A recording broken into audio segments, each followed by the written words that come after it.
You are looking at the screen. When the numbers turn red, that familiar knot forms in your throat. You feel your hands sweating, your heart beating faster than normal. Perhaps just now, in that trade you entered just to do something, you already went far below your stop level, but you still aren't closing it. It will turn, you say to yourself. It has to turn from here, but it doesn't turn. The market doesn't care about your hopes, needs, or desire to be right. It just moves. And while you are frozen in front of that screen, you are actually losing your self-respect, not just your money. Today, we will not talk about the formula of how to turn $100 into $10,000 here. Because if you came here with dreams of getting rich quick, the illusion of luxury cars or fake lives spent with laptops on the beach, you can turn off the video right now. This video is not for you. This video is for those who have been repeatedly battered by the market, who have searched technical analysis books for why they lost and couldn't find it, and who are finally ready to face the bitter truth. What makes $100 into $10,000 is not an indicator. It is definitely not a signal group. This is the natural result of a completely boring, disciplined, and stoic mindset combined with that massive power called compound interest. Welcome. This is where illusions end and truths begin. Why do you make mistakes? Why do you press that button at the wrong time even if you have the best strategy? The problem is not with your intelligence. The problem is in your biology. The human brain is not designed for trading. We are the descendants of hunter-gatherers trying to survive on the savannah. We live in the modern world,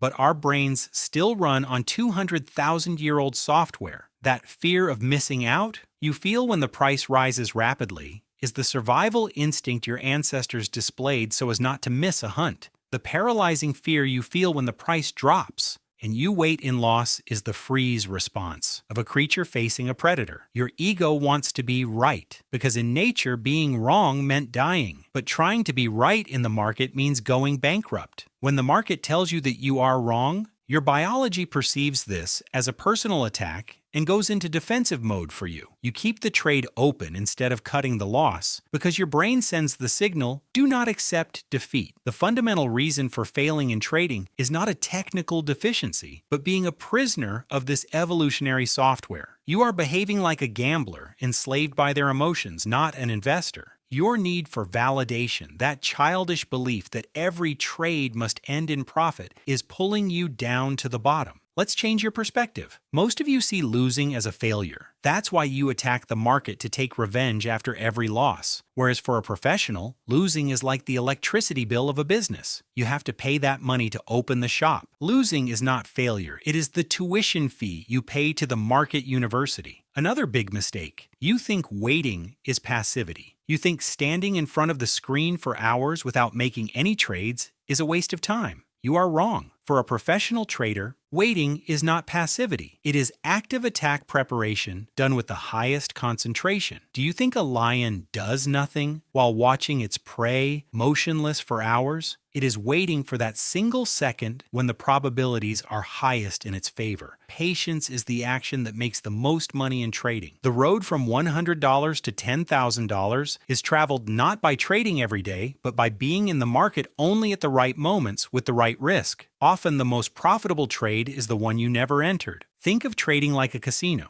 but you are not the gambler. You are the casino itself. A gambler seeks excitement. A gambler tries to guess what the next hand will be. It will definitely come this time, they say. The gambler lives with hope. The casino has no emotions. The casino has an edge. The presence of the green zero on the roulette table gives the casino a mathematical advantage. The casino owner does not know what the next hand will be and does not care. They just know that. When thousands of hands are played, the math will work in their favor and they will leave that table profitable. This is the mindset that will turn $100 into $10,000. You must stop focusing on the result of a single trade. A single trade is just one of thousands of trades in the big picture. If your strategy has a 60% success rate, the next trade resulting in a loss is a mathematical necessity, not a tragedy. Professionals manage probabilities. Amateurs try to guess results. Stop guessing. Start managing. True professionalism is extremely boring, contrary to what most people think. If you feel adrenaline pumping while trading, if your heart rate accelerates,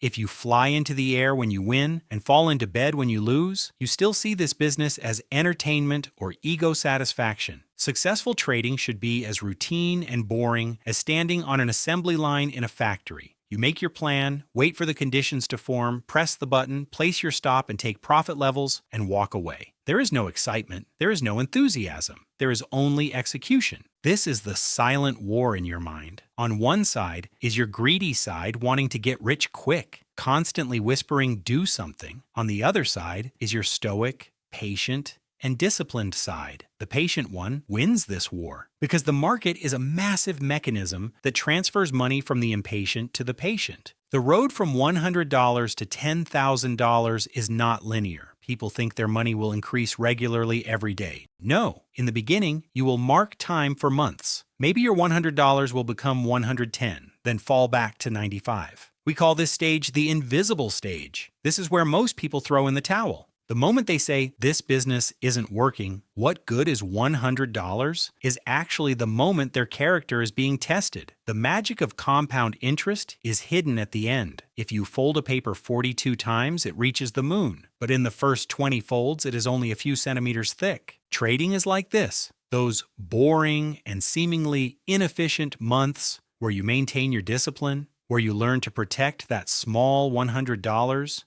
are actually the foundation of the building leading to $10,000. No structure with a weak foundation can carry capital of that magnitude. So, what is the solution? The solution is not learning a new technical indicator. The solution is experiencing an identity shift. You must ask yourself this question: am I a money hunter or am I a risk manager? Amateurs focus on how much they will win. Professionals focus on how much they can lose. If you cannot manage $100, you can never manage $10,000. The amount of money is just zeros added to the end. Discipline is an unchanging constant. Stop guessing starting today. Do not say, "The market will go here." Instead, say this: "If the market goes there, this is my plan. If it goes here, this is my risk." Have a strategy, but more importantly than that, have a character that will adhere to that strategy. Your character is more valuable than your strategy. The journey from $100 to $10,000 is not a math problem. It is a character test. On this path, you will see your biggest enemy in the mirror. You will fight with your own greed, your own fears, and your own ego. Do not try to beat the market. Be disciplined enough not to let the market beat you. That is enough. Stop being result-oriented. The question,